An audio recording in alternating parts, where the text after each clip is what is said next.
Iremos começar uma série de estudos abordando a história da igreja. E neste vídeo iremos falar sobre a igreja primitiva. Iremos abordar alguns aspectos que é fundamental todo cristão saber. Eu sou Romildo Júnior e gostaria de convidar a você a se inscrever no nosso canal para que você possa acompanhar todos os vídeos. Não deixa de curtir e comentar, e bora para mais uma explicação. Quando nós abordamos a história da igreja e o surgimento da igreja, o início, nós devemos entender todo o contexto geral. A Bíblia fala em Gálatas que Jesus nasceu na plenitude dos tempos. O que isso significa? O mundo estava preparado naquele momento para a vinda do Messias. Quando nós olhamos para o contexto histórico, e é muito importante nós sabermos disso, nós vamos ver que com a invasão de Alexandre o Grande, ele trouxe ali a cultura grega e a língua grega.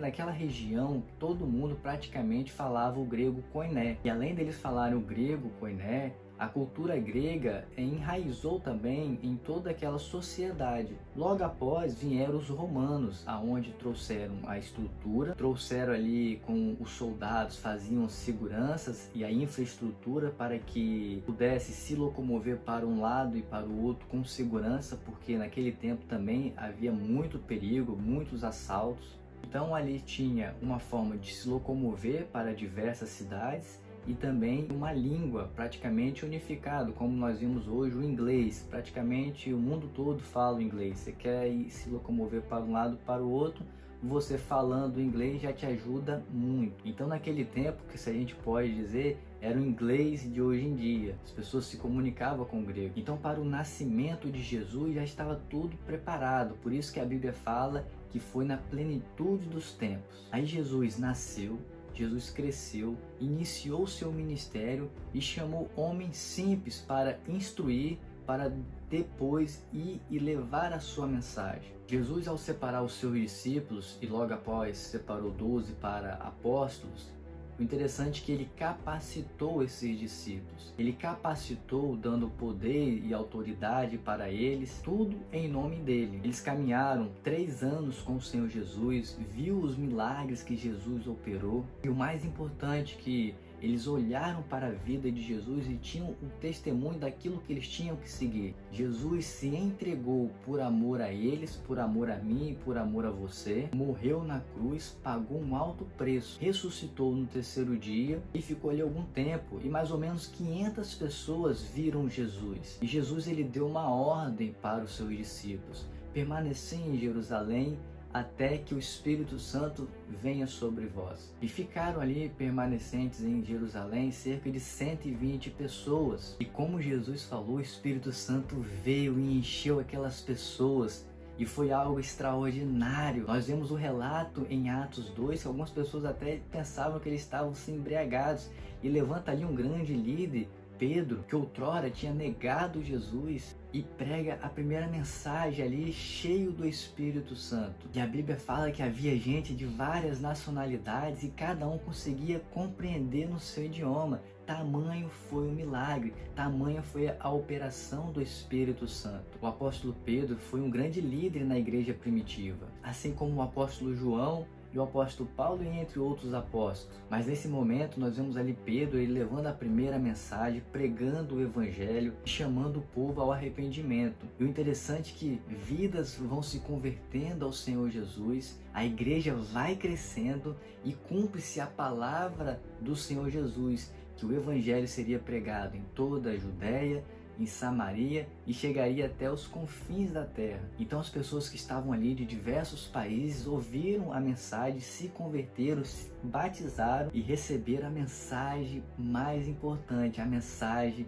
da graça, a mensagem da redenção. E logo após que a igreja foi crescendo, a igreja foi se estruturando, foram ali chamados líderes para auxiliar nos trabalhos administrativos. Nós vimos também grandes líderes que não foram apóstolos, mas foram de grande influência para a igreja, como Filipe, Estevão, homens usados por Deus e que contribuíram muito na igreja primitiva. Enquanto nós vimos ali na igreja primitiva, a igreja crescendo, claro que houve a perseguição primeiramente dos judeus que tentavam não deixar que a mensagem fosse expandida, apesar de muitas pessoas, muitos judeus estarem se convertendo, crendo na mensagem do Senhor Jesus. Logo após alguns anos, nós vamos ver ali o primeiro concílio, o Concílio de Jerusalém, aonde que o tema central era que a igreja pudesse receber também os gentios, aceitar na comunidade dos santos os gentios. E nesse concílio, os gentios, eles entram para a comunidade também, e a igreja começa a crescer de forma extraordinária. E a perseguição começa a aumentar contra os cristãos. Outrora, aqueles que perseguiam, como o apóstolo Paulo, que era um perseguidor da igreja, ele se converte ao cristianismo. E ele é chamado para pregar o evangelho não só para os judeus, mas também para os gentios. Nós conhecemos o apóstolo Paulo como o apóstolo dos gentios. O apóstolo Paulo foi um grande líder e contribuiu muito com a igreja. Escreveu muitas cartas orientando a igreja, a ordem de culto e etc e tal. E conforme falei, Jesus deixou testemunho de vida para que a igreja pudesse seguir. Não somente a igreja primitiva, mas nós seguimos aquilo que Jesus ensinou. O Espírito Santo, com papel central, que veio como consolador para consolar as nossas almas, ele nos faria lembrar de tudo aquilo que Jesus ensinou, com palavras e com atitudes. Jesus entregou a sua vida e os apóstolos não negaram o nome do Senhor Jesus. Eles pregavam o evangelho, mesmo que isso custasse a sua vida, porque a igreja primitiva foi vendo um a um dos apóstolos sendo martirizados. E isso não colocava medo na igreja primitiva, isso somente fortificava a fé deles, e a igreja ia crescendo. E a perseguição já deixou de ser somente dos judeus, mas agora do Império Romano, que começou a perseguir a igreja. Mas neste vídeo de introdução, eu queria basicamente falar da igreja primitiva, que se apoiou naquilo que Jesus ensinou, nas doutrinas dos apóstolos, porque tudo aquilo que os apóstolos ensinaram, eles aprenderam do próprio Jesus, eles não aprenderam de homem algum. Então a igreja estava vivendo ali um momento extraordinário. A igreja, além das perseguições que já sofriam de ser preso, chicoteados, mortos, sofriam uma perseguição também muito grande, a qual nos nossos dias nós também sofremos. Os falsos ensinos, as falsas doutrinas tentaram entrar dentro da igreja, e todo o empenho dos apóstolos, ali dos pais da igreja, mas principalmente dos apóstolos, citando aqui Pedro, João, o apóstolo Paulo, onde combateram as heresias que tentaram ali entrar na igreja primitiva, e louvado seja o nome do Senhor, porque Deus sustentou, e a igreja primitiva deixou um legado para nós, um legado de vida.